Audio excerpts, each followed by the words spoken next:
Hi అండి, మీ అందరికీ నా ప్రాణ ప్రియుని యొక్క నామములో మీ అందరికీ నా హృదయపూర్వక వందనములు. అయితే మాట గురించి మనం నేర్చుకుంటున్నాం. డిగ్రీ ఫైల్ అన్నాము. ఈ యొక్క డిగ్రీ ఫైల్ మరి యేసు ప్రభువు వారిలో లేదా? యేసు ప్రభువు వారు చదవలేదా? యేసు ప్రభువు వారికి ఎవరు చదువు చెప్పలేదా? యేసు ప్రభువు వారు దేవుడు కాబట్టి ఆయన చదువుకోవాల్సిన అవసరం లేదు. మానవులకి చదువు అవసరం. ఓకే. అయితే యేసు ప్రభువు వారు మాట్లాడిన మాటల్లో చాలా తక్కువ మాట్లాడారు. ఆ మాటల్లో ప్రాణాలని రక్షించే మాట, ప్రజల్ని రక్షించే మాట, ప్రజలని మంచి మార్గంలో నడిపించేటువంటి మాటలు ఆయన మాట్లాడి ఉన్నారు. అలాగే ఆయన ఒక డిగ్రీ ఫైల్ ప్రజలకి ఇచ్చారు. మాటల విషయంలో ఏమని ఇచ్చారు అంటే, ఆయనకి ప్రపంచంలో ఇన్ని డిగ్రీ ఫైల్ ఉన్నాయి, కానీ యేసు ప్రభువు వారు డిగ్రీ ఫైల్ ఒక డిఫరెంట్గా ఉంటుంది, అది యథార్థముగా ఉంటుంది. అలాగే ఆ డిగ్రీ ఫైల్ ఏముంటుంది అంటే, ఒక ఎక్కువగా సేవకులు వాడుతూ ఉంటారు, విశ్వాసులు వాడుతూ ఉంటారు, కానీ ప్రజలందరూ దాన్ని వాడుతూ ఉంటారు. అలాగే ప్రజలందరూ యేసు ప్రభువు వారి అందరూ వాడుతూ ఉంటారు. కానీ ఈ యొక్క మాట కూడా ప్రజలకి చాలా అవసరమై ఉన్నది. మనం మాట్లాడే మాట యథార్థంగా ఉండాలి. అయితే ఈ డిగ్రీ ఫైల్ గుండా వెళ్ళినప్పుడు ఒక కూలివాడుతో ఏ విధముగా మాట్లాడాలో ఈ డిగ్రీ ఫైల్ ఆ విధముగా మాట్లాడుతుంది. ఒక పనికి మాలిన వాడితో ఏ విధముగా మాట్లాడాలో ఈ డిగ్రీ ఫైల్ అందులోనికి వెళ్ళిపోయి ఆ విధముగా మాట్లాడుతుంది. ఈ డిగ్రీ ఫైల్ అధికారులోనికి వెళ్ళి అధికారము కలిగి మాట్లాడుతుంది. డిగ్రీ ఫైల్ యేసు ప్రభు ఫైల్. అలాగే ఒక డాక్టర్ దగ్గరికి వెళ్ళి డాక్టర్కి సంబంధించినగా మాట్లాడుతుంది ఈ డిగ్రీ ఫైల్. ఒక స్త్రీ దగ్గరికి వెళ్ళి ఒక సాంప్రదాయంగా మాట్లాడుతుంది ఈ డిగ్రీ ఫైల్. యేసు ప్రభు డిగ్రీ ఫైల్ చాలా డిఫరెంట్గా ఉంటుంది.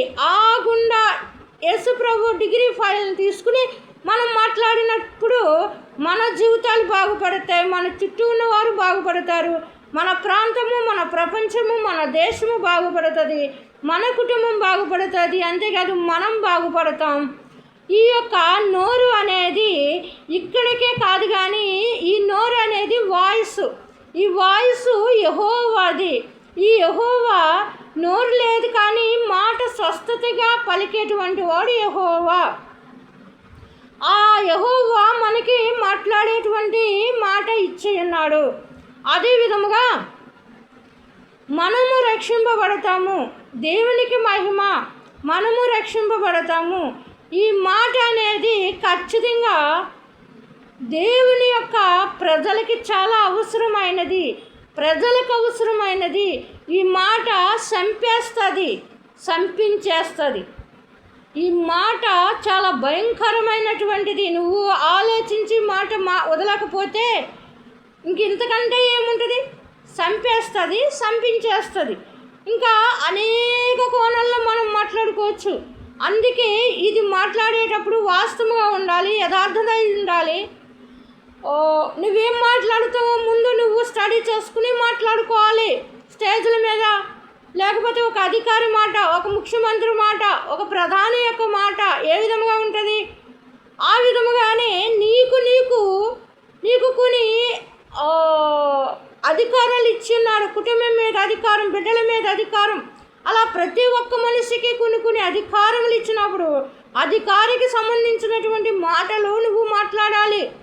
ఒకరిని నీ మాట ద్వారా ఒకరిని సేఫ్లోకి తీసుకురావాలి తప్ప, సేవ్లోకి తీసుకురావాలి తప్ప, సురక్షితంలోనికి తీసుకురావాలి తప్ప, నీ మాట. ఇప్పుడు ఈ మాట అనేక యుద్ధాలు చేస్తుంది. యుద్ధాలు చేసేది ఏమిటి? మాట కాదా? అన్నిటికీ మాటే. ఈ మాట నీ తర్వాత వారు కూడా నేర్చుకుంటారు. కాబట్టి ఈ మాట చాలా యథార్థత కలిగి ఉండాలి. ఈ మాటలో ఒక తగ్గింపు మాట, ఎదట వారిని కత్తిపోటు మాటలు అన్నారు.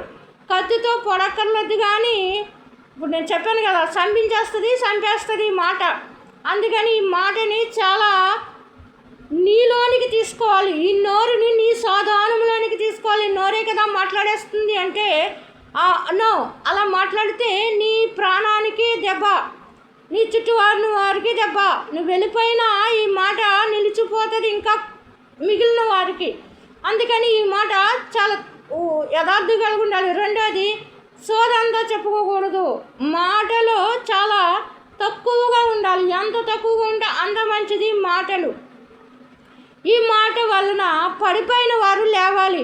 నీ మాట వలన స్వస్థత పొందాలి. నీ మాట ద్వారా వాళ్ళకి మేలు జరగాలి. యేసు మాట వల్ల ప్రజలకి మేలు జరిగింది. యేసు మాట వల్ల కొన్ని సంవత్సరములు, రాబోయే కాలము తరతరాల వరకు జీవం పోసేదై ఉండాలి. ఈ జీవముతో వచ్చినటువంటి మాట చాలా జాగ్రత్తగా ఉండాలి. నిన్ను కాపాడుతుంది, పరలోకము చేరుస్తుంది. అంతేకాదు, నిన్ను పరలోకము చేర్చి నిన్ను క్షేమంగా ఉంచాలి అంటే మాట అవసరం.